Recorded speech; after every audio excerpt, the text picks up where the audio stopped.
Hello, my friends. Today we'll start with the frontline situation because it's deteriorating very quickly, literally by the hour. In the Dobropillia direction, the situation so far remains unchanged since the Russians have moved their main forces to the Pokrovsk direction today. But as soon as they manage to advance there, they likely move aggressively toward Dobropillia. So things are complicated here.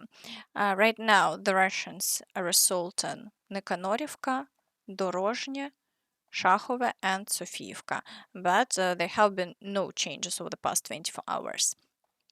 As for the Pokrovsk direction, it's a disaster.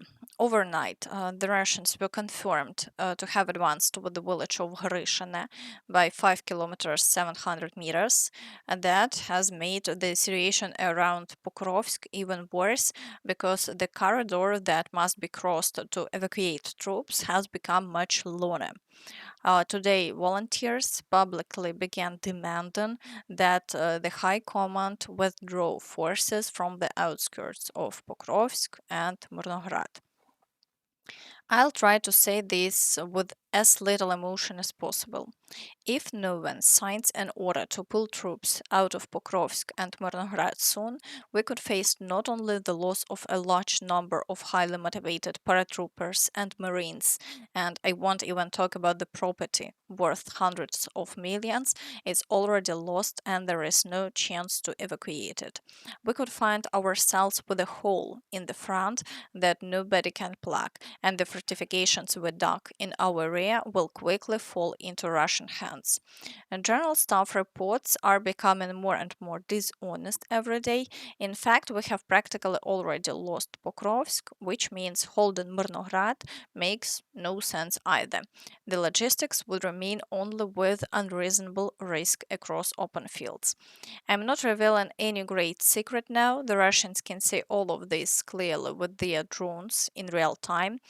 This needs to be recorded, and we must evacuate those who refuse to withdraw without an order. Don't be afraid of falling approval ratings. There won't be an election, there will be war again next year, and someone will have to fight it. Sirsky, as we know, says the situation is under control and that additional reserves will be sent to hold the city. But fighters on the ground report that the situation is out of control. A large amount of equipment and other military property will remain to the Russians in Pokrovsk, and that's very bad because it's already impossible to evacuate this material under constant shelling. Also, today, if you look at the geolocation maps, you can see that the Russians have already reached the northern part of Pokrovsk, the area where the Dinas hospital is located, and here is what they are writing about it. South of Myrnograd, Ukrainian soldiers began withdrawing from the northern part of Lysivka that was still under their control. There are also reports of withdrawals in neighboring Sukhy Yar, where Russian forces have begun advancing from the east. In Pokrovsk, the Russian army continues to secure new areas.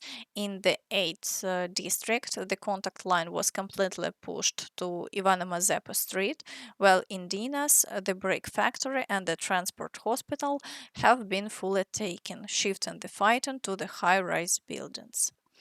We're still waiting for official statements from the Ukrainian side, but it seems that Pokrovsk is almost completely lost.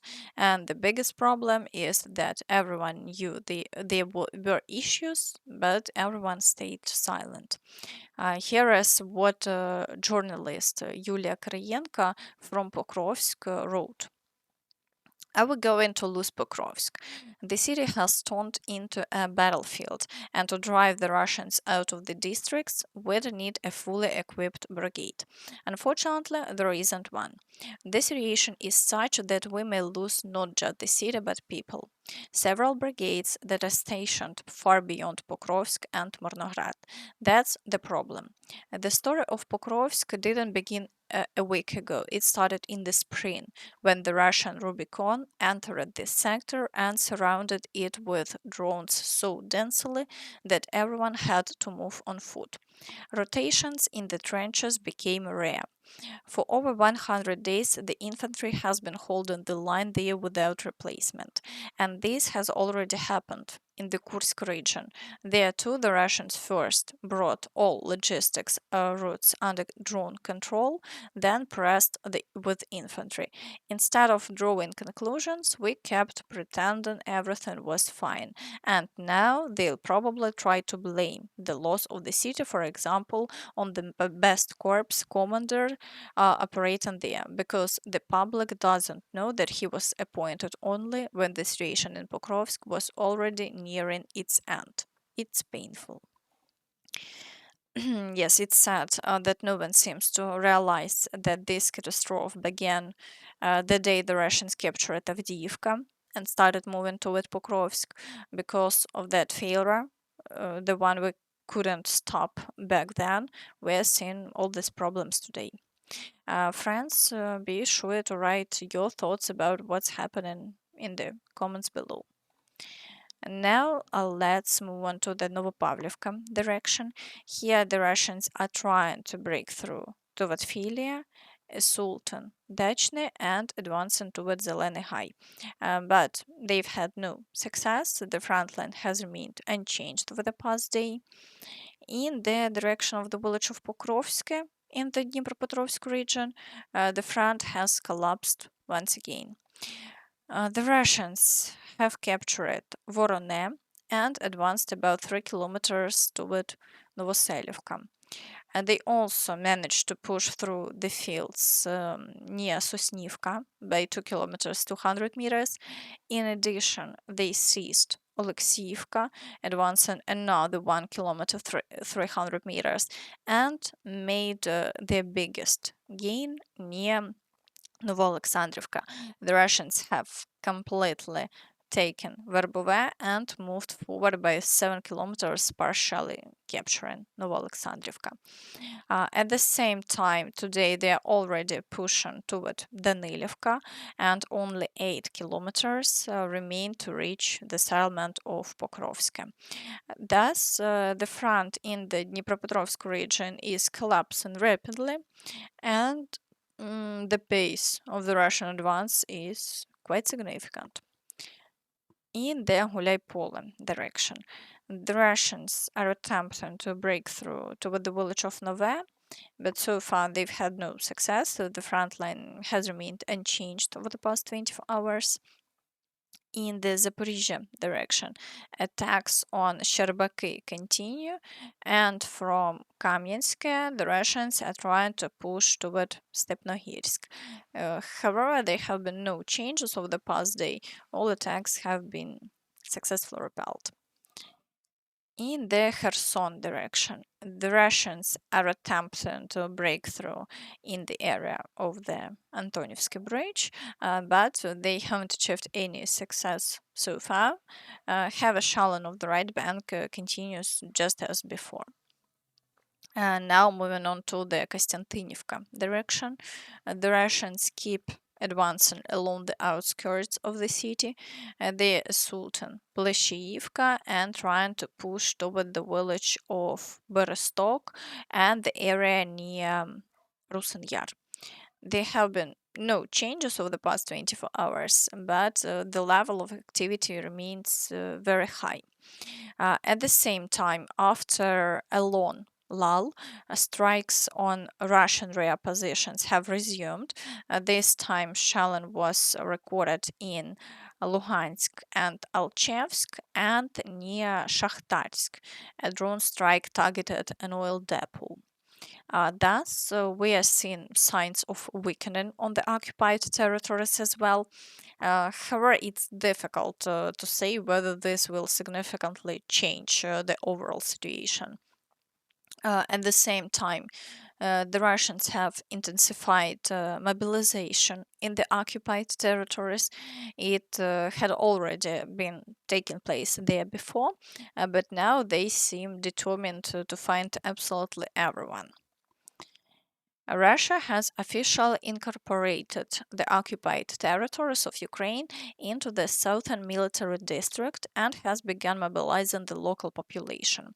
The Russians plan to conscript between 50,000 and 100,000 men aged 18 to 55 to fight against Ukraine. Previously, mobilization was carried out only in the occupied territories of the Donetsk and Luhansk regions and in Crimea.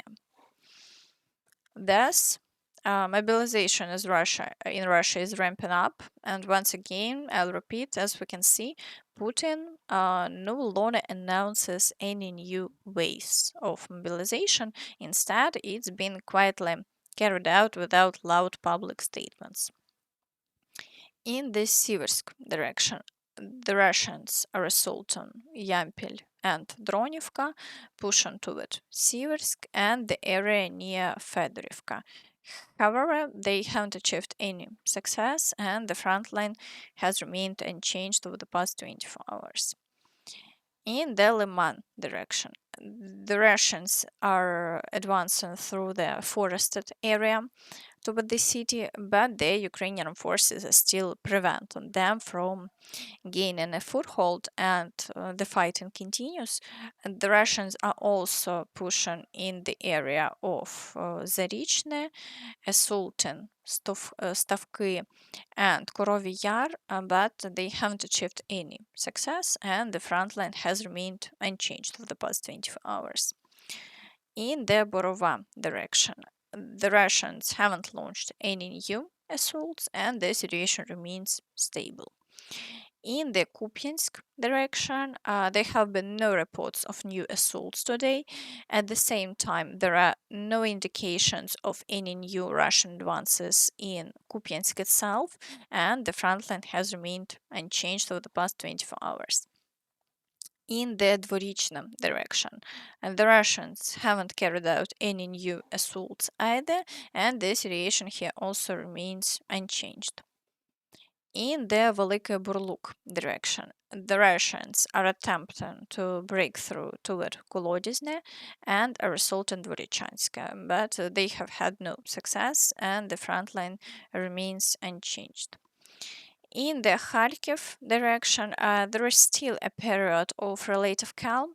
The Russians are not launching new assaults, though shelling continues. Meanwhile, in Vovchansk,